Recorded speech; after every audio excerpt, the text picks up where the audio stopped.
Placenta. Should you eat your placenta? Should I eat it? Yes. Welcome to Well-Rounded Mama's YouTube channel. I'm Sherry, this is Sarah, and this is Tiffany. We are all midwives down at Well-Rounded Mama. And today we're here to talk to you about consuming your placenta. If you find this video helpful, like, subscribe, ring the bell, share with your friends. If you're thinking of consuming your placenta and they think you're crazy, we'll help you look a little less crazy. We hope. We hope. So that's the goal of this video. How can we help you look less crazy? Consuming your placenta. And this idea and this concept within Asian medicine and the culture of Asian homeopathy and they're called OMDs, right? Oriental medicine doctor, is that what that stands for, right? Like you would go to an OMD, they would prescribe you placenta for whatever ails you. I'm not an OMD, so I don't know, but that's kind of where this concept kind of came from. All mammals, besides us, consume their placenta. We couldn't possibly know all the reasons. There's all speculative reasons, whether they knew there was nutrients in it, whether they were protecting the environment and the blood so that their babies couldn't be found, whatever the reason being. We started looking and evaluating why do they consume their placenta. Las Vegas down at UNLV was one of the very first studies that had been done on the placenta, and it was a two-part study. The first part of that study is the women here have a way of preparing the placenta. There's a way of preparing it. It has to be steamed, it has to be processed so that all the bloodborne pathogens are removed. The first part of that study was, are we removing any of the nutrients that we suspect are there? And so that was the first part of the study. The second part of the study was, does it help with postpartum depression? And that came back inconclusive. We'll talk a little bit about that to the end, but that's kind of why we started looking at it. That's the studies that came out is, are the nutrients still there? Yes. Does it help with postpartum depression? There are some theories that kind of support that. Sarah actually is the head of our placenta encapsulation department, and so she oversees, so she's the crazy one down here. If you were interested in consuming your placenta, who would you talk to? Who would you reach out to? What does that process look like, and what process do they go through? First and foremost, all of us have to undergo training. We also have to have some strict OSHA protocols in our own space, or if we're preparing a placenta in your space, we have some very, very strict protocols and rules when it comes to that. The placenta is typically washed and rinsed. There's meconium, we're able to take that off prior to preparing. We usually remove the membranes and the cord, and then we lightly steam it and slice it up and dehydrate it. At that point, we can grind it up into a powder and put it into capsules. During the entire cooking process, we're eradicating all bacteria. Not just GBS, but all bacteria. We all dehydrate placentas at 160 degrees. Most placentas are dehydrated at least 8 hours. By the time it's done, there's no more of that left. There's no bacteria, let alone GBS. It is absolutely safe to encapsulate your placenta if you test positive for GBS. If you had an infection at any point during your labor and you got antibiotics for that, not just for GBS, but like if you had a legit, like a fever and you had to get antibiotics, you should not consume your placenta. That can make you sick. The reason why at Well-Rounded Mama the girls go through a certification class is for these purposes, is because we don't want to make anyone sick. We want to do things in a proper way. And so for you here at Well-Rounded Mama, most of the times the girls take the placenta home. Yep. And the rule is you just can do one at a time because you don't want your placenta mixed up with somebody else. Some people want it prepared in their home. So Sarah, tell us a little bit, what would the benefits be to be prepping in the home versus having your placenta encapsulator take it home? I think the biggest pro to having someone do it for you is your kitchen isn't taken over. And the smell. And the smell.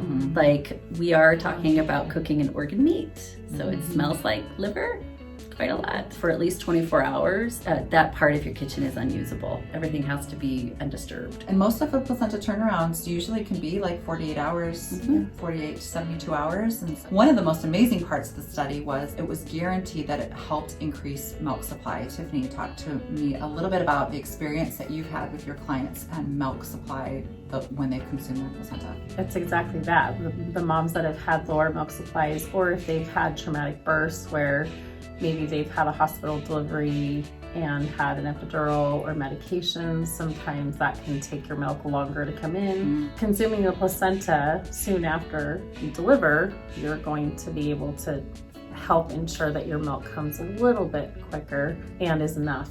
I have daughters that have consumed their placentas, and it really made a difference for them in all aspects, actually. So firsthand watching the differences between not having it right away and then taking it, it made a big difference. We know that the evidence backs the milk production. We also know that they're getting the nutrients of that increased blood volume and being able to help with anemia or if you had a lot of blood loss. And so we know that that's there as a supplement. Let's talk a little bit about whether it helps women emotionally or not. I can say in my practice why I think the study was inconclusive is because I think everybody's situation, environment, scenario is so different and unique. You couldn't possibly say that about any one particular person.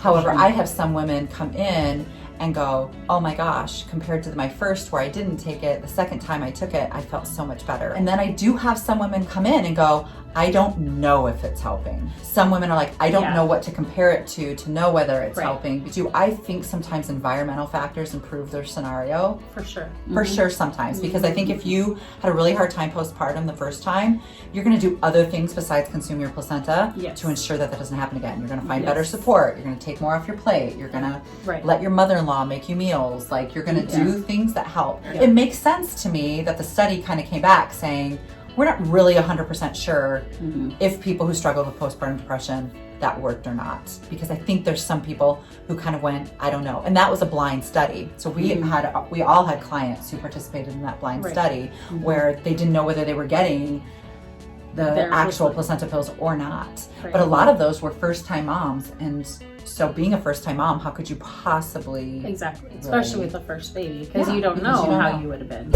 So how have your clients told their families, or have they chose to tell their families? What reactions have they gotten? I've gotten some funny reactions, even from partners that have been like, what? But then once you talk about it and you explain it, it does make sense. In my mind, I would rather do something that's more natural. That makes sense to me. It's from my own body. It's mine. I grew it. I have a daughter that has 3 kids, and her first baby, we did the placenta right away. And then the second baby, we didn't get done until like 10 days. And she noticed a huge difference waiting that long to consume her placenta. So with the third one, we had it done right away. And there's some other things you can do with your placenta besides that. Sarah, do you want to take a second to talk about other things? When you're thinking about like GBS and stuff, I can't really be like conclusive with raw, like consuming it raw. However, consuming it raw, like that definitely guarantees that you're keeping those nutrients and the highest potency of those hormones. So if you're looking at that, like there's definitely times where we've had maybe a hard birth at home and putting a little bit of placenta in smoothie. I know that sounds yuck, but I'm telling you what. You can't taste it. You can't taste it, and it works really well to help with like postpartum bleeding, sometimes helping that milk come in really quickly. It definitely has a positive impact from what I've seen. Yeah. And if you don't want to consume it, you can do honoring ceremonies if you want and bury it in your garden. There's lots of really amazing traditional ceremonies and prints. You can use like frosting colors to make placenta prints. So you can actually get placenta art, and still consume your placenta if you want to. And the girls down here, you guys can make salves, they can make tinctures. The tincture also has the longest shelf life because of the way that that's prepared. We just don't eat a lot of organ meats in our country. However, we do know that organ meat in general has some amazing, if you check out like Sally Fallon and Weston A. Price, they talk a lot about the benefits of what consuming organ meat looks like. It's just something that we don't do here. If consuming your placenta is something that you've thought of, certainly asking questions to somebody who encapsulates placentas where they can maybe answer some of your questions on a more personal level of whether you make a really good candidate, call Sarah. The other nice thing is Sarah, on a local level, she knows how all the hospitals work. She knows when the placenta gets released and when she can pick it up. Your local placenta encapsulation specialist should have an idea of how that all works. And so the girls here certainly do. I will add really quickly, there have been some new studies that have come out. Those of us here have also used the placenta to help control postpartum postpartum bleeding. There's a lot of really positive studies to that. I have visually, like with my own 2 little beady eyes, All of us have. seen a placenta stop a hemorrhage. And so if it's doing that, I can't help but think that there are some other things that we just don't know. Yeah. I just know it's right now, it's theory, but I can tell you what I've seen with my own eyes. And so just want to add that kind of briefly. But if you have consumed your placenta or had it encapsulated, share with us down below. Did you notice a difference? And what things did you notice a difference in? Or did you not be able to tell a difference? If you did it one time, did you do it the second time? Like, we'd love to hear from you. We think women should, at the very least, consider keeping their placenta. Thank you for joining us with this very fun topic of what consuming your placenta looks like. Eat it. It's good for you. I know. This hopefully answered a lot of questions for you, and it's, I think, a fun video to share. Please like, subscribe, ring the bell if you found this helpful. We've really enjoyed spending our week with you, and we look forward to spending next week with you as well. All right. You might grow hair in places you don't want it. What is that from? I don't know. I just made it up. You grow hair on your chest if you eat your placenta. Yeah, there you go. All So my right. dad always said if you eat your vegetables, Yeah, why? puts hair in your chest. I'm like, I don't know. What does that mean? Why? I don't want hair on my chest. No. Thanks. All right, let's go. Ready?